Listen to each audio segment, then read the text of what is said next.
Hello दोस्तों, welcome to my YouTube channel. आज मैं आपको पढ़ाऊंगा आईटीआई और CTI related most important question. ये क्वेश्चन जो होंगे हमारे इलेक्ट्रीशियन फील्ड से रिलेटेड है, ठीक है। और ये क्वेश्चन जो हमारे गवर्नमेंट एग्जाम के लिए भी इंपॉर्टेंट है, ठीक है। जो आईटीआई रिलेटेड गवर्नमेंट एग्जाम होते हैं, ठीक है, तो इसके लिए भी इंपॉर्टेंट क्वेश्चन है, ठीक है। इससे पहले जो है मैं क्वेश्चन नंबर 16 तक आपको करवा चुका हूँ, ठीक है। तो आज हम करेंगे क्वेश्चन नंबर 17 से शुरू, ठीक है। तो आज का हमारा पहला क्वेश्चन है, निम्नलिखित में से कौन सी सिंगल फेज मोटर स्टार्ट करने की सबसे किफ़ायती विधि है, ठीक है। ये बोल रहा है कि हमारी इनमें से कौन सी सिंगल फेज मोटर को स्टार्ट करने की सबसे किफ़ायती विधि होगी। ऑप्शन ए दिया है हमारे पास capacitance start test, option B दिया हमारे पास pony motor start, option C दिया हमारे पास इंडक्टेंस स्टार्ट, और ऑप्शन डी दिया हमारे पास रेजिस्टेंस स्टार्ट, ठीक है। तो जो हमारी सिंगल फेज मोटर को स्टार्ट करने की सबसे किफ़ायती विधि जो है इसमें से होती है हमारी रेजिस्टेंस स्टार्ट, ठीक है। रेजिस्टेंस स्टार्ट या इसे हम बोलते हैं स्प्लिट फेज मेथड, ठीक है। रेजिस्टेंस स्टार्ट या फिर इसे हम स्प्लिट फेज मेथड भी बोलते हैं, ठीक है। ठीक है, रेजिस्टेंस स्टार्ट भी आ सकता है या फिर स्प्लिट फेज मेथड भी बोल सकते हैं, ठीक है। इसमें क्या करते हैं हम, इसमें हम करते हैं सिंगल फेज को दो फेजों में बांट देते हैं, ठीक है। सिंगल फेज को हम दो फेजों में बांट देते हैं, ठीक है। इस विधि में हम सिंगल फेज को दो फेजों में बांट देंगे, ठीक है। क्योंकि सिंगल फेज मोटर जो है, अगर मान लो हम सिंगल फेज भी ऊपर वो सेल्फ स्टार्ट नहीं होती, ठीक है। उसके लिए हम क्या करते हैं, हम इस विधि के द्वारा हम इसको एक फेज को दो फेजों में बांट देते हैं, ठीक है। जिसके कारण जो हमारी सिंगल फेज मोटर जो हमारी सेल्फ स्टार्ट होती है, जैसे पंखा है, ठीक है। पंखा क्या हमारा सिंगल फेज के ऊपर काम करता है, ठीक है। लेकिन पंखे को क्या करते हैं हम, उसमें जो सिंगल फेज है उस सिंगल फेज को दो फेजों में बांटा होता है, ठीक है। उसके कारण जो पंखे को जैसे ही हम ऑन करेंगे तो वो हमारा सेल्फ स्टार्ट हो जाता है, ठीक है। तो उसी लिए ये विधि प्रयोग की जाती है उसमें, ठीक है, सिंगल फेज मोटरों में, ठीक है। ऑप्शन डी से ही हो जाएगा, ठीक है, याद रखना, ठीक है आपने। ठीक है, नेक्स्ट क्वेश्चन है हमारा, निम्नलिखित में से कौन सी शब्दावली अल्टरनेटर के सिंक्रोनाइजेशन से संबंधित है, ठीक है। तुल्यकालीकरण का मतलब होता है सिंक्रोनाइजेशन, ठीक है। ये बोल रहा है कि निम्नलिखित में से कौन सी शब्दावली अल्टरनेटर के सिंक्रोनाइजेशन से संबंधित होगी, ठीक है। ऑप्शन ए दिया है हमारे पास आर्मेचर प्रकार में दोनों अल्टरनेटर समान होना, ऑप्शन बी दिया हमारे पास दोनों अल्टरनेटर की क्षमता समान होना, ऑप्शन सी दिया हमारे पास दोनों की फ्रिक्वेंसी समान होना, आवृत्ति का मतलब फ्रिक्वेंसी, दोनों की फ्रिक्वेंसी समान होना मतलब दोनों अल्टरनेटर की फ्रिक्वेंसी समान होनी चाहिए, ऑप्शन डी दिया हमारे पास दोनों दोनों आवृत्तियों की गति समान होनी चाहिए, ठीक है। कि मतलब हमारा ये बोल रहा है कि दोनों अल्टरनेटर की गति समान होनी चाहिए, ठीक है। तो ये बोल रहा है निम्नलिखित में से कौन सी शर्त जरूरी है, ठीक है, अल्टरनेटर के सिंक्रोनाइजेशन के लिए निम्नलिखित में से कौन सी शर्त जरूरी है, ठीक है। ठीक है, तो इनमें से जो हमारा कौन सा आवश्यक होना चाहिए, ठीक है, अल्टरनेटर के सिंक्रोनाइजेशन के लिए हमारा दोनों अल्टरनेटर की फ्रिक्वेंसी समान होनी चाहिए, ठीक है। अगर हम अल्टरनेटर की सिंक्रोनाइजेशन करना है, ठीक है, तो हमारा क्या होना चाहिए, दोनों अल्टरनेटर, ठीक है, दो अल्टरनेटर, ठीक है, दो अल्टरनेटर, ठीक है। सिंक्रोनाइजेशन का मतलब होता है, ठीक है, सिंक्रोनाइजेशन का मतलब क्या होता है, सबसे पहले पता होना चाहिए सिंक्रोनाइजेशन ये दिया है उन्होंने।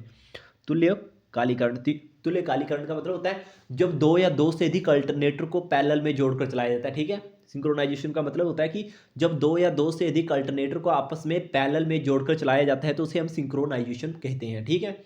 ये कई बार पूछा जा सकता है, ठीक है, सिंक्रोनाइजेशन या पैरेलल ऑपरेशन ऑफ, ठीक है, अल्टरनेटर, ठीक है। जब दो या दो से अधिक अल्टरनेटर को पैरेलल में जोड़कर चलाया जाता है तो उसे हम सिंक्रोनाइजेशन कहते हैं, ठीक है।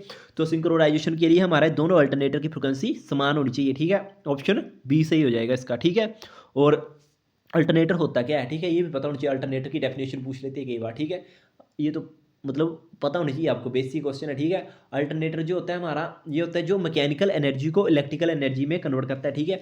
जो मैकेनिकल एनर्जी को इलेक्ट्रिकल एनर्जी में कन्वर्ट करके हमें एसी देगा, ठीक है, आगे जो हमें एसी देगा, ठीक है। मैकेनिकल एनर्जी को इलेक्ट्रिकल एनर्जी में कन्वर्ट करके एसी देगा, वो हमारा अल्टरनेटर कहलाता है, ठीक है। और जो मैकेनिकल एनर्जी को इलेक्ट्रिकल एनर्जी में कन्वर्ट करके डीसी देगा वो हमारा जनरेटर कहलाता है, ठीक है। ये बात याद रखनी, ठीक है। ठीक है, काम दोनों का सेम ही होता है, बट अल्टरनेटर जो हमें आउटपुट में एसी देता है, जनरेटर आउटपुट में डीसी देता है, ठीक है। इन दोनों में ये डिफरेंस है, डेफिनेशन सेम ही है बट आउटपुट जो है इनकी मतलब अलग अलग होती है, ठीक है। अल्टरनेटर एसी देगा, ठीक है, अल्टरनेटर करेगा मैकेनिकल टू इलेक्ट्रिकल बट वो देगा एसी, ठीक है। जनरेटर भी मैकेनिकल टू इलेक्ट्रिकल ही करेगा बट वो डीसी देगा, ठीक है। ये चीज़ याद रखनी है, ठीक है। और अल्टरनेटर की रेटिंग हमारी केवीए मिली जाती है, ठीक है, अल्टरनेटर की रेटिंग केवीए मिली जाती है, ठीक है। और जनरेटर की रेटिंग किलोवाट मिली जाती है, ठीक है। अल्टरनेटर की रेटिंग केवीए मिली जाती है, ठीक है, और जनरेटर की रेटिंग किलोवाट में ली जाती है, ठीक है।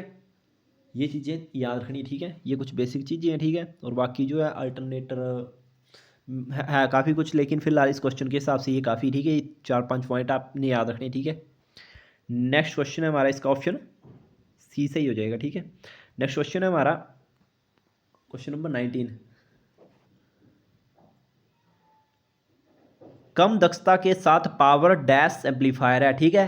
ये बोल रहा है कि हमारा इसमें से कौन सा कम दक्षता वाला पावर एम्पलीफायर होगा, ठीक है। ये आ रहा है सबसे पहले एम्पलीफायर, ठीक है। एम्पलीफायर होता है कि हमें ये पता होना चाहिए, ठीक है। एम्पलीफायर क्या होता है, एम्पलीफायर का हमें इसकी डेफिनेशन, ठीक है। एम्पलीफायर जो होता है हमारा, जो सिग्नल को बढ़ाता है, ठीक है। जो सिग्नल को बढ़ाएगा, सिग्नल मतलब सिग्नल को जैसे ये मतलब यूज़ किया जाता है, ठीक है। सिग्नल को एम्पलीफाई करने के लिए, सिग्नल को बढ़ाने के लिए, ठीक है। इलेक्ट्रॉनिक में यूज़ किया जाता है, ठीक है। सिग्नल को बढ़ाने के लिए, सिग्नल को एम्पलीफाई करने के लिए हम एम्पलीफायर का प्रयोग करते हैं, ठीक है। एक होता है हमारा एम्पलीफायर, ठीक है। एक होता है हमारा एम्पलीफायर, एक होता है एम्पलीफायर, एक होता है हमारा अटेंटुएटर।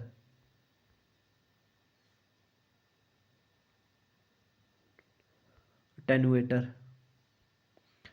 एक होता है हमारा एम्पलीफायर, एक होता है हमारा अटेनुएटर। अटेनुएटर, ठीक है।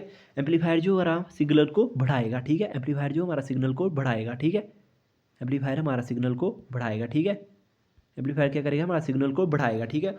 अटेंटुएटर जो सिग्नल को कमजोर करेगा, ठीक है, उल्टा, ठीक है। एम्पलीफायर का ये क्वेश्चन पूछा जा चुका है, ठीक है, तभी बता रहा हूँ, ठीक है। एम्पलीफायर जो हमारा सिग्नल को एम्पलीफाई करेगा या बढ़ाएगा, ठीक है। लेकिन अटेंटुएटर क्या करेगा, सिग्नल को कमजोर करेगा, ठीक है। सिग्नल को ये कमजोर करने का काम करेगा, ठीक है। ये क्वेश्चन आपको पहले पूछा जा चुका है, ठीक है। ये पूछा था अटेंटुएटर, उन्होंने पूछा था अटेनुएटर। अटेनुएटर क्या करता है, ठीक है। अटेनुएटर जो है हमारा सिग्नल को कमजोर करेगा, ठीक है। ये सिग्नल को कमजोर करेगा, और एम्पलीफायर सिग्नल को बढ़ाएगा, ठीक है। ये भी चीज़ याद रख लेनी है आपने, ठीक है, नोट कर लेना कहीं पर, ठीक है। ये बोल रहा है कि हमारा कम पावर के साथ डैश एम्पलीफायर है, ठीक है। ऑप्शन ए दिया है हमारे पास लो फॉरवर्ड वाइस, ऑप्शन बी दिया है हमारे पास लो रिवर्स वाइस, ऑप्शन सी दिया है हमारे पास अधिक डीसी पावर की खपत, और ऑप्शन डी दिया है हमारे पास इनमें से कोई नहीं, ठीक है। तो इसका ऑप्शन हो जाएगा हमारा ऑप्शन सी से ही हो जाएगा, ऑप्शन सी से ही हो जाएगा, ठीक है। कम दक्षता के साथ कम दक्षता के साथ पावर डैश एम्पलीफायर है, ठीक है। ये जो हमारा अधिक डीसी पावर की खपत करता है, ठीक है। अधिक डीसी पावर की खपत, ठीक है, अधिक डीसी पावर की खपत करेगा, ठीक है। इसका ऑप्शन सी से ही हो जाएगा, ठीक है। नेक्स्ट क्वेश्चन है हमारा, डैश कंट्रोल पैनल के अंदर विद्युत तारों के लिए एक मार्ग प्रदान करता है, ठीक है। मतलब ये बोल रहा है कि हमारा कंट्रोल पैनल के अंदर विद्युत तारों को ले जाने के लिए रास्ता कौन देता है, ठीक है। ठीक है, कंट्रोल पैनल के अंदर हमने तारों को ले जाना है, ठीक है। ठीक है, इलेक्ट्रिकल वायर को हमने लेके जाना, तो उसके लिए रास्ता कौन प्रदान करेगा इनमें से, ठीक है। ऑप्शन ए दिया हमारे पास रेस वे, ऑप्शन बी दिया हमारे पास कंट्रोल ट्रांसफार्मर, ऑप्शन सी दिया हमारे पास लिमिट स्विच, और ऑप्शन डी दिया हमारे पास ELCB, ठीक है। जो कंट्रोल पैनल वायरिंग है, ठीक है, तो उसके अंदर जो हमारे तारों को जो रास्ता प्रदान करता है वो है हमारा रेसवेस, ठीक है। वो हमारा रेसवेस, ऑप्शन ए से ही होगा, ऑप्शन ए से ही होगा इसका, ठीक है। ऑप्शन ए से ही होगा, ठीक है। कंट्रोल पैनल के अंदर तारों को रास्ता प्रदान करने का काम करता है हमारा रेस बेस, ठीक है। रेस बेस हमारा कंट्रोल पैनल वायरिंग में तारों को रास्ता प्रदान करता है, ठीक है। जैसे यहाँ पर ELCB, ठीक है। ELCB का भी कई बार पूछ सकते हैं, ठीक है। ELCB क्या होता है हमारा, ELCB का होता है हमारा ये अर्थ लीकेज सर्किट ब्रेकर, ठीक है। ELCB का पूरा नाम होता है हमारा अर्थ लीकेज सर्किट ब्रेकर, ठीक है। अर्थ लीकेज सर्किट ब्रेकर, ठीक है। ये होता है हमारा, जैसे मान लो कि तारों में अर्थिंग, जैसे जैसे कोई तार है, ठीक है, ठीक है, कहीं पर लीकेज हो रही है, ठीक है, तो उसके लिए हमारा ये ELCB लगाया जाता है, ठीक है। तो ये उसे मतलब सेंस कर लेता है, ठीक है। तो उसके लिए हम एक किस्म का एक मतलब इसे डिटेक्टर की तरह यूज़ करते हैं, ठीक है। डिटेक्ट कर लेता है, ठीक है, कहीं पर भी लीकेज होगी थोड़ी बहुत भी, ठीक है, तो उसे ये डिटेक्ट कर लेगा, ठीक है। तो ऑटोमेटिक सर्किट को ब्रेक कर देगा, ठीक है। इसका पूरा नाम होता है अर्थ लीकेज सर्किट ब्रेकर, ठीक है। ये भी याद कर लेना, ठीक है। इसका ऑप्शन ए से ही हो जाएगा फिलहाल, ठीक है। नेक्स्ट क्वेश्चन है हमारा क्वेश्चन नंबर 21। लग्स तथा थिम्बल को उपयुक्त केबल तथा तार से जोड़ने के लिए निम्नलिखित में से कौन सा टूल प्रयोग किया जाता है, ठीक है। ये बोल रहा है हमारा लग्स और थिम्बल को उपयुक्त केबल या तार से जोड़ने के लिए हम किस टूल का प्रयोग करेंगे, ठीक है। ऑप्शन ए दिया हमारे पास क्रिम्पिंग टूल, ऑप्शन बी दिया हमारे पास डिन रेल, ऑप्शन सी दिया हमारे पास रेस वे, और ऑप्शन डी दिया हमारे पास थर्मल ओवरलोड रिले, ठीक है, इसका हो जाएगा ऑप्शन ए। ठीक है, उसके लिए हम क्या करते हैं, लग्स और थिम्बल को उपयुक्त केबल के साथ जोड़ने के लिए हम क्रिम्पिंग टूल का प्रयोग करते हैं। ठीक है, क्रिम्पिंग टूल का प्रयोग करते हैं। ठीक है, इसके लिए हम क्रिम्पिंग टूल का प्रयोग करेंगे। ठीक है, नेक्स्ट क्वेश्चन है हमारा क्वेश्चन नंबर 22। पंप सेट निम्नलिखित में से कौन पंप सेट निम्नलिखित में से किसका एक संयोजन है। ठीक है, ये बोल रहा है कि हमारा पंप सेट जो हमारा निम्नलिखित में से किसका संयोजन है। ठीक है, ऑप्शन ए दिया हमारे पास सक्शन पाइप और फुट वाल्व, ऑप्शन बी दिया हमारे पास कंप्रेसर और टैंक, ऑप्शन सी दिया हमारे पास इलेक्ट्रिक मोटर और हाउस हेड इम्पेलर, और ऑप्शन डी दिया हमारे पास इनमें से कोई नहीं। ठीक है, जो हमारा पंप सेट जो होता है हमारा किसका संयोजन होता है, ये होता है हमारा, ये होगा हमारा electric motor and house impeller. ठीक है, ऑप्शन सी से ही हो जाएगा। ठीक है, इसका ऑप्शन सी सही हो जाएगा। ठीक है, पंप सेट जो हमारा किसको मिलकर बनता है, ये बनता है हमारा इलेक्ट्रिक मोटर और हाउस्ड इम्पेलर से मिलकर बनता है। ठीक है, इसका संयोजन होता है। ठीक है, ये इसका ऑप्शन सी से ही हो जाएगा। ठीक है, आज का हमारा लास्ट क्वेश्चन है हमारा,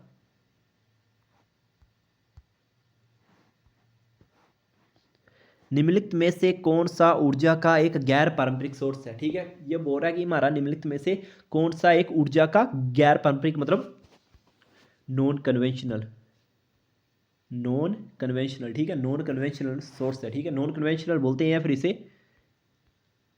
रिन्यूएबल भी बोलते हैं। ठीक है, नॉन कन्वेंशनल या फिर नॉन कन्वेंशनल बोलते हैं या फिर रिन्यूएबल भी बोलते हैं। ठीक है, ये बोल रहा है कि हमारा निम्नलिखित में से कौन सा एक ऊर्जा का नॉन कन्वेंशनल या फिर रिन्यूएबल सोर्स है। ठीक है, ऑप्शन ए दिया हमारे पास उन्होंने hydel power station, option B दिया हमारे पास thermal power generation, option C दिया हमारे पास न्यूक्लियर पावर जनरेशन, और ऑप्शन डी दिया हमारे पास सोलर एनर्जी। ठीक है, सबसे पहले आपने एक बात याद रखनी। ठीक है, एक होता है हमारा नॉन कन्वेंशनल, एक होता है हमारा कन्वेंशनल, एक होता है हमारा नॉन कन्वेंशनल, एक होता है हमारा कन्वेंशनल। कन्वेंशनल को हम क्या बोलते हैं, कन्वेंशनल को हम नॉन रिन्यूएबल भी बोलते हैं। ठीक है, ये चीज़ें याद कर लेनी है आपने। ठीक है, कहीं पर नोट कर लेनी है। ठीक है, ये मोस्ट इंपॉर्टेंट है। ठीक है, ये पहले पूछे जा चुके हैं। ठीक है, ठीक है, ठीक है, नॉन कन्वेंशनल को रिन्यूएबल भी बोलते हैं। ठीक है, नॉन कन्वेंशनल को रिन्यूएबल भी बोलते हैं। ठीक है, और कन्वेंशनल को नॉन रिन्यूएबल बोलते हैं। ठीक है, कई बार घुमा के फिरा के पूछता है। ठीक है, नॉन रिन्यूएबल नहीं होगा तो सॉरी नॉन कन्वेंशनल नहीं होगा यहाँ पर, तो रिन्यूएबल होगा। ठीक है, रिन्यूएबल। ठीक है, नॉन कन्वेंशनल को रिन्यूएबल भी बोला जाता है। ठीक है, और कन्वेंशनल को नॉन रिन्यूएबल बोला जाता है, उल्टा चलता है। ठीक है, जो हमारे रिन्यूएबल सोर्स होते हैं, ठीक है, जो हमारे जैसे ये दिया नॉन कन्वेंशनल या फिर रिन्यूएबल सोर्स जो होते हैं, ठीक है, ये जो होते हैं हमारे, इसको हम दोबारा यूज़ भी कर सकते हैं। ठीक है, जैसे मान लो एक बार यूज़ किया ना, इसको हम दोबारा से फिर यूज़ कर सकते हैं। ठीक है, एक बार मतलब ये मतलब कभी ख़त्म नहीं होंगे। ठीक है, ये जो हमारे मतलब कभी ख़त्म हो ही नहीं सकते। ठीक है, ये कभी ख़त्म नहीं होंगे। ठीक है, जैसे मान लो हम इसका यूज़ करें, ठीक है, एक बार यूज़ किया, ठीक है, तो फिर इसको दोबारा फिर भी यूज़ कर सकते हैं। ठीक है, ये मतलब हमारे पास अनलिमिटेड है। ठीक है, अनलिमिटेड मतलब कभी ख़त्म होने वाले नहीं है। ठीक है, तो ये होते हैं हमारे नॉन कन्वेंशनल। ठीक है, नॉन कन्वेंशनल या रिन्यूएबल बोल दो इनको। ठीक है, ये कभी ख़त्म नहीं होंगे। ठीक है, इसको हम दोबारा भी यूज़ कर सकते हैं। ठीक है, तो ये कौन कौन से होते हैं, ये होता है हमारा एक सन हो गया। ठीक है, एयर हो गई। ठीक है, एयर भी कभी ख़त्म नहीं होगी। ठीक है, बायोमास। ठीक है, बायोमास। ठीक है, ये चीज़ें कभी ख़त्म नहीं होगी। ठीक है, सूर्य की किरणें कभी ख़त्म नहीं होगी, एयर हवा भी कभी ख़त्म नहीं होगी, बायोमास भी कभी ख़त्म नहीं होगा। ठीक है, तो ये होते हैं हमारे नॉन कन्वेंशनल या फिर रिन्यूएबल सोर्स जो कभी ख़त्म नहीं होंगे। ठीक है, सन, एयर, बायोमास। ठीक है, ये नोट कर लेना। ठीक है, और दूसरे हैं हमारे जैसे कन्वेंशनल या फिर नॉन रिन्यूएबल। ठीक है, जो एक समय के बाद ख़त्म हो जाएंगे। ठीक है, जो एक समय के बाद ख़त्म हो जाएंगे। ठीक है, जैसे मतलब इसको हम फिर यूज़ नहीं कर सकते दोबारा, फिर हम इसको यूज़ नहीं कर पाएंगे। ठीक है, तो इसमें आ गया हमारा जैसे कोयला, वाटर। ठीक है, कोयला, वाटर, नेचुरल गैस। ठीक है, कोयला, वाटर, नेचुरल गैस। ठीक है, ठीक है, ये चीज़ें जो हमारी एक समय के बाद ख़त्म हो जाएंगी। ठीक है, तो ये होंगे हमारे कौन, कन्वेंशनल या फिर नॉन रिन्यूएबल सोर्स। ठीक है, जो ये हमारे एक समय के बाद ख़त्म हो जाएंगे। ठीक है, दोबारा यूज़ नहीं कर सकते इसको। ठीक है, तो एक हो गया हमारा कोयला, एक हो गया हमारा वाटर, और एक हो गया नेचुरल गैस। ठीक है, तो ये कहीं पर आपने नोट कर लेना। ठीक है, तो इसमें जो हमारा क्या पूछा, इन्होंने क्या पूछा था, इसमें जो हमारा नॉन कन्वेंशनल कौन सा है, तो इसमें जो हमारा नॉन कन्वेंशनल कौन सा हो जाएगा, ठीक है। जैसे हाइडल, हाइडल क्या है, पानी, हाइडल क्या है, हाइडल जो हमारा पानी से बनते हैं, पानी से बिजली तैयार करते हैं हाइडल में, ठीक है। थर्मल, थर्मल में भी कोयले से बिजली तैयार होती है, ठीक है, कोयला यूज़ होता है, ठीक है। न्यूक्लियर, न्यूक्लियर में भी हम मतलब न्यूक्लियर एक किस्म की गैस का यूज़ किया जाता है इसमें, नेचुरल मतलब गैसेज का यूज़ किया जाता है, और न्यूक्लियर का एक मतलब केमिकल होता है, ठीक है, उसका यूज़ किया जाता है, ठीक है। तो ये तो सारे आगे हमारे किस्में, जैसे मैंने बताया था, उनको कभी हम यूज़ नहीं कर पाएंगे, जो एक समय के बाद ख़त्म हो जाएंगे। तो वो कौन थे हमारे कन्वेंशनल, वो थे हमारे कन्वेंशनल या फिर नॉन रिन्यूएबल, ठीक है। तो इसमें जो हमारा ये अलग दिख रहा है, ठीक है, ये अलग दिख रहा है सोलर एनर्जी, ये तो हमारे सूर्य से बिजली पैदा होगी इसमें, ठीक है। इसमें हमारी बिजली जो हमारी सूर्य से पैदा होगी, ठीक है। तो इसका ऑप्शन डी से ही हो जाएगा, ठीक है, ऑप्शन डी से ही हो जाएगा, ठीक है, इसका ऑप्शन डी से ही हो जाएगा, ठीक है। निम्नलिखित में से कौन सा ऊर्जा का गैर पारंपरिक सोर्स है, मतलब नॉन कन्वेंशनल या फिर रिन्यूएबल सोर्स है, तो इसका ऑप्शन डी से ही हो जाएगा, ठीक है, इसका ऑप्शन डी से ही होगा, सोलर एनर्जी, ठीक है। तो ये आपने नोट कर लेना कहीं पर, ठीक है। तो ये थे हमारे आज के क्वेश्चन, ठीक है। आई होप वीडियो अच्छी लगी होगी, तो लाइक करना है, शेयर करना है एंड सब्सक्राइब करना है। Okay, thank you.